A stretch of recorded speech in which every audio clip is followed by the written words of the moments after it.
ముందుగల మన తొలి వెలుగు ప్రేక్షకులు అందరికీ నమస్తే. తొక్కిసలాటలో బిడ్డను కోల్పోయిన తల్లి, ఆర్సీబీ పైన కేసు. ఈ ఆర్సీబీ చల్లగుండా ఇది ప్రపంచ కప్పు పుట్టుకొచ్చినంత బిల్డప్ ఈ 2-3 రోజుల నుంచి అయితే బుడ్డ పిల్లని కోల్పోయిందట, బిడ్డను కోల్పోయింది. అవునా అక్కలారా?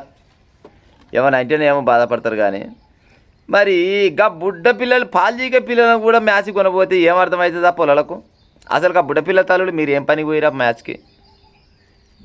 ఇదే కన్నా ఎక్కరా మ్యాచ్ పాడైపోను. మీ కుటుంబాలను నాశనం చేసుకునే తప్పితే ఏముంది? ఇంక గట్టిగా మాట్లాడితే పత్తాలాట ఈ క్రికెట్ 2-1 ఐపీఎల్ మ్యాచ్లు 2-1. ఐపీఎల్ విషయానికి వస్తే అయ్యైన బెట్టు కట్టుడే గీయని జూదమాడినట్టే నువ్వులా. ఇది డైరెక్ట్గా పోలీసు వాళ్ళని దగ్గర పెట్టుకొని వీళ్ళు ఏదో పైసల మార్పిడి చేస్తారు అంతే. పత్తలాడినట్టే కదా. కోట్ల రూపాయలు ఆ పత్తలాడుతాడన్నా పాడైపోయిన ఆటంకాలు ఏమైనా 1000-2000 పెట్టి ఏమాడుతాడో కానీ కోట్ల రూపాయలు వీళ్ళది ఉవనికి ఎక్కడ వచ్చే ఆట పోని. వీళ్ళు ఏమన్నా వేరే దేశంతో ఆట ఆడిరా? లాస్ట్గా కెన్యతో ఆటాడిరారే. మన దేశం వాళ్ళు భారతదేశం వాళ్ళు కెన్య మీద గెలిచిరన్న సంతోషం అన్న ఉంటుంది.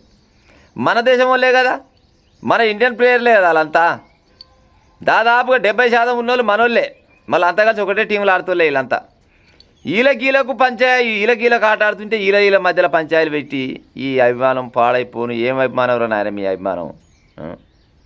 ఉత్త పుణ్యానికి 11 మంది చచ్చిపోయారంటే మిమ్మల్ని తెలికల్లోనన్నా తెలివి తక్కువలనన్నా ఇప్పుడు వాళ్ళ మీద 5 రకాల కేసులు అయినాయట. ఆ టీం మీద 5 రకాలు కాదు 50 రకాల కేసులు కావచ్చు. ఒక 4-5 పోలీసు వాళ్ళు సస్పెండ్ చేసారు. వీళ్ళు చేసిన చక్కదనానికి పోలీసు వాళ్ళ మీద పడ్డది. ఏం చేయమన్నా చెప్పు? ఆ గ్రౌండ్ ఎంత, దాని కెపాసిటీ ఎంత, దాంట్లో ఎంతమంది ఉండాలి, ఏం కథ అనేది ఓ లెక్కలు ఉంటాయి. ఇప్పుడు మీరంతా ఒక్కసారి పుట్టవల్లి సీమలు వచ్చినట్టు వస్తే మరి వాళ్ళని ఏం చేయమన్నా? వాళ్ళని కాదు ఎవరు మాత్రం ఏం చేస్తారు చెప్పు? మనుషుల దగ్గర ఓపిక లేనప్పుడు ఏం చేస్తారు? అన్ని గిట్టనే ఉంటే పాడైపోను. నిమ్మలంగా బయటికి వెళ్ళొచ్చుగా. పోతప్పుడు నిమ్మలంగానే పోయిరు, మరి వస్తప్పుడు గట్టి నిమ్మలంగా రావచ్చు కదా. మా కోయిల టీం గెలిచింది. అరే గెలిచిందిరా నాయన, గెలిచింది కానీ మరి గింత అధ్వానంగా పాడైపోను. మనుషులు దస్తూరు అంటే ఆల్రెడీ ఆడ 11 మంది వచ్చి ఆడ ఉన్నారు. వీళ్ళు మాత్రం సెలబ్రేషన్ చేస్తున్నారు. ఏం సెలబ్రేషన్స్ రా మీ ఓపిల కోయిల టీము? ఏం సెలబ్రేషన్స్ మీ? ఏ దేశానికి గెలిచినారు మీరు? ఇప్పుడు ఆ శ్రేయస్ అయ్యర్ గాడు మన భారతదేశం వాడేగా, మన ఇండియన్ క్రికెటరేగా ఆయన కూడా. అట్లా ఎంతమంది లేరు అంటే మన మీద మనం గెలిచినా కూడా కింద సంబరాలు పాడైపోతే ఏం సంబరాలు, ఎక్కడ సంబరాలు చెప్పుకొని అంతా కూలిపోయిన ఆటగాలే కదా. ఎవడన్నా పుణ్యానికి ఆడొచ్చిన దేశం కోసం ఆడిన అంటోడు ఎవడన్నా ఉన్నాడా? అంతా కూలిపోయిన వాళ్ళే. ఆ కూలి పాడైపోను లక్షల కోట్ల రూపాయలు. ఒక్క 4 కొడితే కొన్ని లక్షలు, ఒక 6 కొడితే కొన్ని లక్షలు, ఒక క్యాచ్ పడితే కొన్ని లక్షలు, ఒక బాల్ వికెట్ తీస్తే కొన్ని పైసలు, రన్అట్ చేస్తే కొన్ని పైసలు, ప్రతి దానికి పైసలే. అందుకోసం ముందుగా చెప్పినది పత్తలాడే తీటికండి అని. గిన్ని రకాలుగా మీరు పైసలకు పనిచేసి మీ స్వార్థాల కోసం ఆటాడి, మీ ఓనర్లకు స్వార్థాల కోసం ఆటాడి ఇవాళ 11 మందిని చంపుతారు. మరి 11 మంది చచ్చిపోయారు కదా.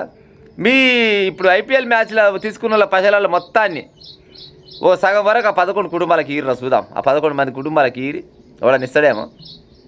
ఒక్కొక్క ఆటగానికి 20 కోట్లు, 20 కోట్ల రూపాయలు ఒక మ్యాచ్ కంటే మరి ఎన్నడు సంపాదించాలి సాధారణ వ్యక్తి?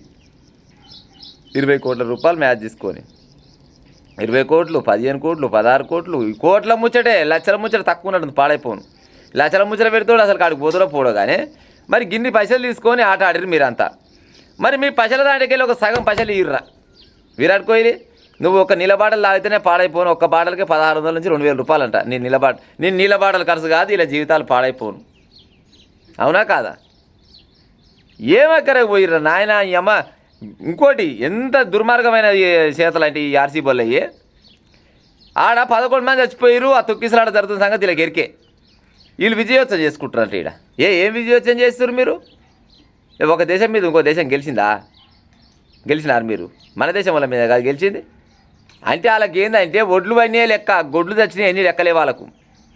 ఇప్పుడు ఆ ప్రేక్షకులు లేకుంటే మీ సక్కదనాలకు మిమ్మల్ని శివుడు తీయడు, మచ్చడోళ్ళడు మీ చేతిలో ఓటు గిదిపోయాడు. కానీ వాళ్ళు చూస్తేందుకు వచ్చిన వాళ్ళు చచ్చిపోతే కనీసం వాళ్ళకి అయ్యో అంటోడు లేకపోయి మీరు సెలబ్రేషన్ చేసుకుంటుంది, బాణసంచా కాలుస్తుంటుంది. ఏటలు తోటలు అయితే అదేంటి తాండూరు దగ్గర అయితే అది సిగిదప్పిన చేతులు ఇంకొకరిని అయితే అరగుండు కొట్టించుకొని చెప్పుల దండలు వేసుకొని తిరుగుతున్నట్టు ఒక్కొక్కడు. గెలిచినోడు ఓడిపోయినోడు పందం కచ్చి మీరు చెప్పుల దండ వేసుకొని తిరిగితే ఏమన్నా కూలికి వస్తుందా, లేకపోతే శ్రేయస్ అయ్యర్కి వస్తుందా, లేకపోతే మీరు బంగారు దండ వేసుకొని తిరిగితే వాళ్ళకి వస్తుందా? మీ పిచ్చా గజ్జారా నాయన, మీ గజ్జి పాడైపోను. ఓ మీలక ఇప్పుడు భారతదేశానికి వరల్డ్ కప్ వచ్చినప్పుడు ఏది కపిల్ దేవ్ ఆధ్వర్యంలో ఒకసారి వచ్చింది, ధోని ఆధ్వర్యంలో ఒకసారి వచ్చింది. గింతగానం జరగవచ్చునా సంబరాలు? గింతగానం సంబరాలు జరిగినాయా? జరగాయి. ఎందుకంటే అప్పట్లో ఆ కాలాన జర ఆలోచిస్తూ ఎక్కువ ఉండే. ఈ కాలం పొరగాలు పాడైపోను, ఏం ఆలోచిస్తారో ఏం కదనో ఏం అర్థమైతే అసలేదు. అయితే ఈ కాలం అనగానే మాకు అంత తెలియక్కలం అనుకుంటారా అని కొంతమంది అనుకుంటారు, కానీ నిజంగా కూడా తమ్ముళ్ళారా నిజంగా తెలియదు. ఏమంటారు, మీరు ఆలోచన తక్కువ ఉంది, ఆవేశం ఎక్కువ ఉంది. మ్యాచ్ గెలిచిరు సంతోషం, మీ గల్లీలనో లేకపోతే మీ ఊళ్ళోనో ఎంతో కొంత 2 పడగలు కాల్చుకున్నామా, థమ్స్అప్ తెచ్చుకున్నాం తాగినామా, లేదు అట కూడా కాకపోతే ఇక్కడ తాగబోతుంటే తాగాలి, సప్లైకి ఇంట్లో పోవాలి. కానీ తొక్కిసలు ఆటల 11 మంది చచ్చిపోయారని తెలిసి కూడా ఇప్పటికి కూడా స్టేటస్లు పెట్టుకుని సంబరపడుతున్నారు. ఆర్సీబీ గెలిచింది, ఆర్సీబీ గెలిచింది. ఆర్సీబీ గెలిచింది కాదు నాయన, అది 11 మంది ఆత్మ బలిదానాల మీద వాళ్ళని చంపేసి ఆత్మ బలిదానాలు అంటారు వాటిని. సరే 11 మంది శవాల పైన కప్పు పెట్టిండు. ఎలా ఒక కాడ చూసింటే 11 మంది శవాల పైన ఆ కప్పు పెడితే ఆ కప్పు తీసుకొని పోతున్నట్టు పెట్టిరు. ఈ మారూరి గనన్న మారూరి ఆ ఎవ్వరితోటి గెలవలే, వీళ్ళు ఏ దేశంతో గెలవలే, అంతా మనోళ్ళే పాడైపోయారు. పాడుగాను జర్ర కూడా అవగాహన ఆలోచన లేకుండా గిట్ట తలగబడరు. జర్ర ఫైనల్గా చెప్పేది ఏంటంటే మన తొలి వెలుగు ఛానల్ తరఫున ఈ 11 మంది కుటుంబాలకు ఈ ఐపీఎల్ మ్యాచ్లో ఆడిన వాళ్ళ వీళ్ళ ఫీజులు ఉంటాయి కదా, ఇలా కూలిపోయిన వాళ్ళు వీళ్ళ కూల డబ్బులకు వెళ్ళి ఒక సగం డబ్బులు ఇప్పించి ఉపాయం చేయరు ప్రభుత్వం వాళ్ళు. రేవంత్ రెడ్డి సర్కార్ అయినా కానీ ఇప్పుడు ఏది చిన్నసారి స్టేడియం అది కర్ణాటక, అది రాష్ట్రమైందే కదా, జర గాల పైసలు ఇప్పించి ఉపాయం చేయి, వాళ్ళకి ఎంతో కొంత ఆసర అవుతాయి. ఇక ఉంటాం మరి.